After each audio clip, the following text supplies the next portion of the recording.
Welcome student, welcome to Roman Sakani Maths, and today we are in the topic data handling of class 8th. So data handling आपने पहले भी किया है, but आज क्या इसके बारे में कुछ हम नया सीखेंगे, उसके बारे में बात करेंगे। लेकिन उससे पहले जो हमने पहले सीखा है उसको थोड़ा रिवाइज करेंगे।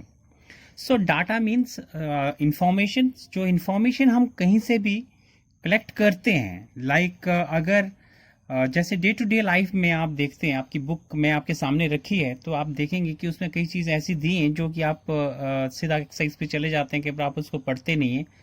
सो सबसे पहले हम स्टार्ट करते हैं इसकी बिगिनिंग से कि डाटा हैंडलिंग में डाटा क्या होता है। जैसे runs made by a batsman in 10 test matches, name of the number of the wicket taken by the bowler in last 10 ODIs.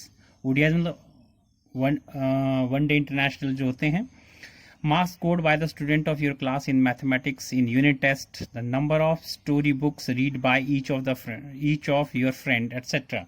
So ये informations हैं, ये data है। तो data is basically the information collected in all the cases is called data। जो information हमें मिलती है किसी भी केस को, ये जो मैंने जितने सारे केस आपके सामने पढ़े उन्हें कहते हैं डाटा।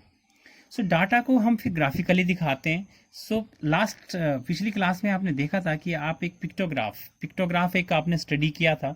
सो पिक्टोग्राफ क्या होता है? पिक्टोग्राफ क्या होता है कि पिक्चर दे दी गई होती है और एक पिक्चर कितनों को दिखा रही है, क्या चीज़ दिखा रही है। जैसे यहाँ पे एक पिक्चर 10 कार को दिखा रही है, तो यहाँ पे लिखा है 1 फुल कार है, 1 फुल कार है एंड हाफ कार है। तो हाफ कार जो दिखा रहा है, इसमें बताया आपको हाफ कार आपको दिखाता है कितना, 100। सो ये आपको 100 दिखा रहा है। Half of 100 mean 50। सो कितनी टोटल कार होंगी जुलाई में जो जिसमें दिखाया, तो 100 प्लस 100 200 250। तो ये 250 इसलिए दिखाया। So this is pictograph. ये आपने लास्ट ईयर पढ़ा है, क्लियर। देन अब आती है बात कि नेक्स्ट में आपने एक चीज और पढ़ी है, that is bar graph. Bar graph भी आपने पढ़ा है। तो बार ग्राफ बेसिकली क्या चीज है? बार ग्राफ जो है वो इंफॉर्मेशन को डिस्प्ले करता है। Display of a information using bar uniform width, यानी कि बार जो है यूनिफॉर्म का मतलब है एक बराबर विड्थ से अगर हम दिखाते हैं किसको, जो डाटा हमने कलेक्ट किया है। सो ये जो का बार बन गई, इसको बोलेंगे तो बार ग्राफ। इनके बीच में डिफरेंस जो है ये भी बराबर होता है। सो जो बार जो बन जाती है इनकी, इसलिए इसका नाम है बार ग्राफ। तो bar height gives the quantity for each category, मतलब बार हाइट से क्या क्वांटिटी मिल जाती है हमें कि 2003-4 में number of student in class 8 में कितने थे, 100 थे। तो 4-5 में कितने होंगे, 5-6 में कितने होंगे, और 6-7 में कितने होंगे, 7-8 में कितने होंगे। So bar are equal width with equal gap in between, और उनके बीच में जो गैप है वो भी बराबर होता है। इससे हम इंफॉर्मेशन फाइंड आउट करते हैं। ये भी हमने लास्ट ईयर पढ़ा है। देन आता है डबल बार ग्राफ। अब डबल बार ग्राफ में क्या चीज़ें हैं वो आपने देखना है। डबल बार ग्राफ में आप देखेंगे, सो डबल बार ग्राफ भी बार ग्राफ जैसा ही होता है, जो लेकिन इसमें 2 बार आते हैं एक साथ में, फिर एक गैप आता है इक्वल विड्थ का, फिर 2 आपके बार आते हैं, देन फिर विड्थ आती है जो कि गैप होता है। ये बेसिकली यूज होता है जब आप 2 इंफॉर्मेशन को कंपेयर करते हैं। जैसे इसमें क्या है कि एक स्टूडेंट ने 2005 और 6 और 7 में मैथ्स में कितने मार्क्स लिए, साइंस में कितने मार्क्स लिए, सोशल साइंस में कितने लिए, इंग्लिश में कितने लिए, हिंदी में कितने लिए। तो उन दोनों का कंपैरिजन जब हमें करना है and we have to draw a graph, हमें बनाना है ग्राफ, तो डबल बार ग्राफ से हम इसको दिखाते हैं। क्लियर हो गई बात। सो ये थी जो पिछला जो हमने रिवाइज किया, जो पिछली चीज जो हमने पहले पढ़ी हुई थी। नाउ अब आप हमारे पास आ जाता है ऑर्गेनाइजिंग अ डाटा। नेक्स्ट आता है ऑर्गेनाइजिंग ए डाटा। ऑर्गेनाइजिंग ए डाटा का मतलब है कि अगर हमें कोई डाटा जो है वो रॉ दिया, रॉ का मतलब ये है, देखिए the data available us in unorganised form called raw data, यानी कि जो डाटा हमारे पास होता है वो अनऑर्गेनाइज्ड फॉर्म में होता है। जैसे अगर हमें एक टेस्ट लिया, टेस्ट में बच्चों के मार्क्स आ गए, 10 बच्चों का लिया हमने, तो कईयों के आए 9, कईयों का 8, कईयों का 2, कईयों का 3। तो हमने कैसे भी उसको जब लिख दिया तो वो रॉ डाटा है। लेकिन हमने ऑर्गेनाइज कर दिया सो कि 1 कितने बच्चों का है, 2 कितने का है, 3 कितने का है, तो ऑर्गेनाइज्ड बन जाएगा। क्लियर?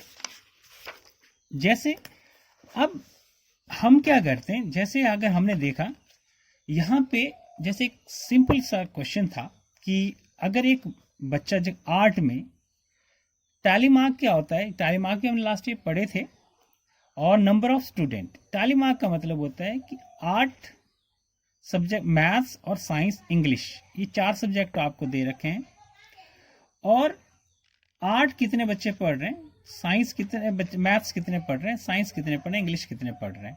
So, हम क्या करते हैं, हम जब हमारे पास अनऑर्गेनाइज्ड डाटा होता है तो हम देखते हैं कि 8, जैसे हम देख रहे हैं कि 8 कितने बच्चों ने 1 2 3 4 के बाद एक 5th के लिए क्या करते हैं, क्रॉस लगाते हैं, टाइली मार्क्स के 5 हो गया, इसका मतलब 1 2, तो 7 बच्चों ने लिया है।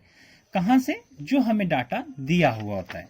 दिया कहाँ से? जैसे हम इसमें देखेंगे तो ये जो डाटा है यहाँ पे दिया कि 8 कितने बच्चों के पास 8 है, तो अब हम यहाँ से देखते हैं, तो 8 यहाँ से सिलेक्ट करते हैं, तो 1, फिर इसके बाद यहाँ चलेंगे 2, फिर यहाँ पे चले जाएंगे 3 4 एंड 5 6 एंड कितना 7।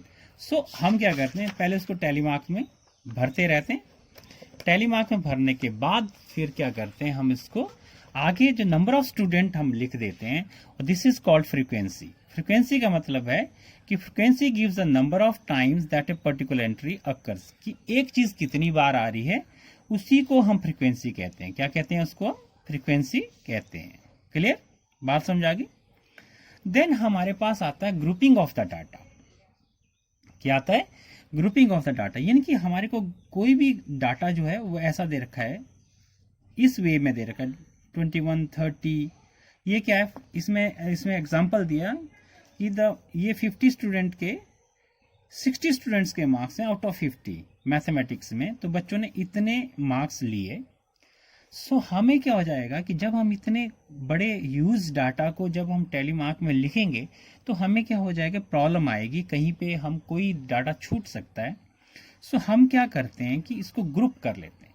ग्रुप का मतलब ये है, ग्रुपिंग ऑफ द डाटा का मतलब ये है कि हम ये देखेंगे 0 to 10 कितने बच्चों के मार्क्स आए, 10 to 20 कितने बच्चों के मार्क्स आए, और 20 to 30 कितने बच्चों के मार्क्स आए, 30 to 40, 40 to 50 एंड 50 to 60 कितने बच्चों के मार्क्स आए। सो इस वे से जब हम चीज़ों को करते हैं तो this is called the grouping of the data. और ग्रुपिंग ऑफ द डाटा में आप देखेंगे, सो ये ऐसे ग्रुपिंग ऑफ द डाटा हो जाएगा कि 0 to 10 में कितने बच्चे हैं, मतलब 2 है, टैली मार्क लगा लेंगे ताकि हम काउंटिंग में हम भूले नहीं।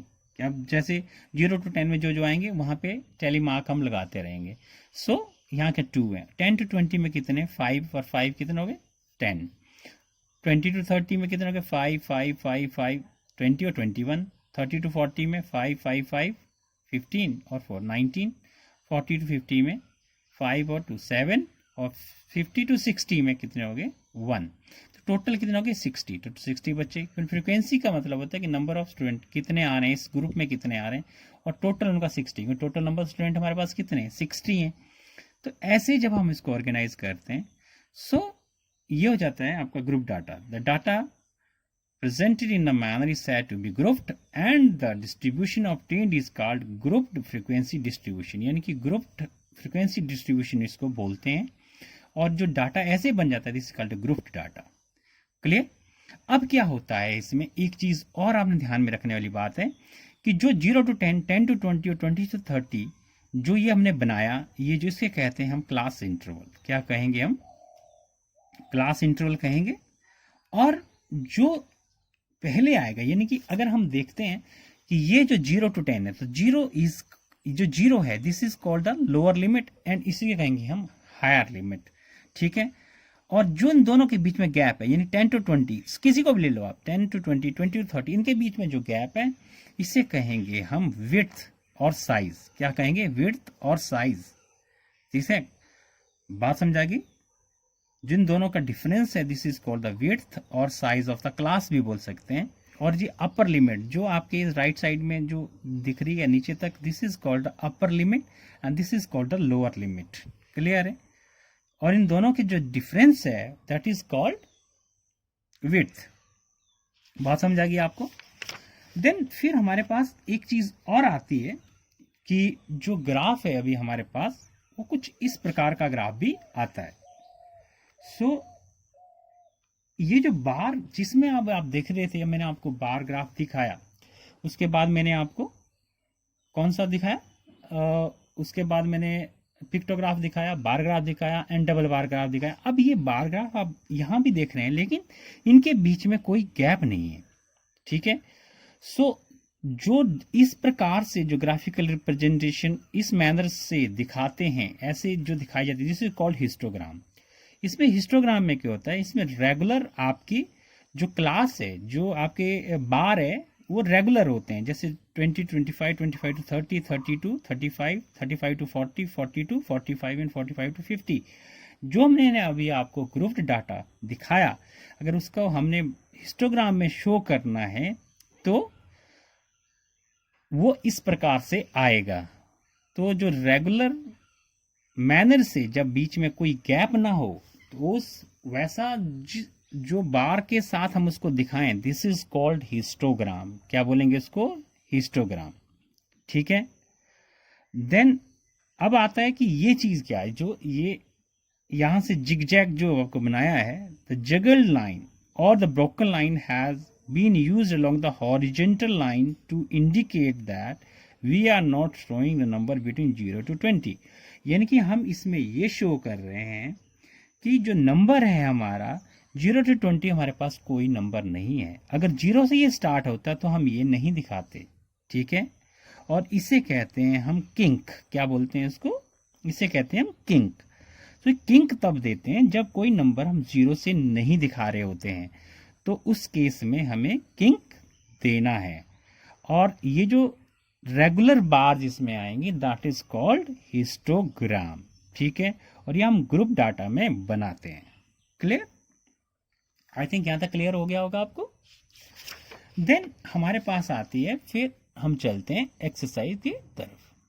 सो एक्सरसाइज हम नेक्स्ट वाली वीडियो में करेंगे। This is all about the introduction, and if you like the video please share and subscribe. Keep smiling. Bye bye.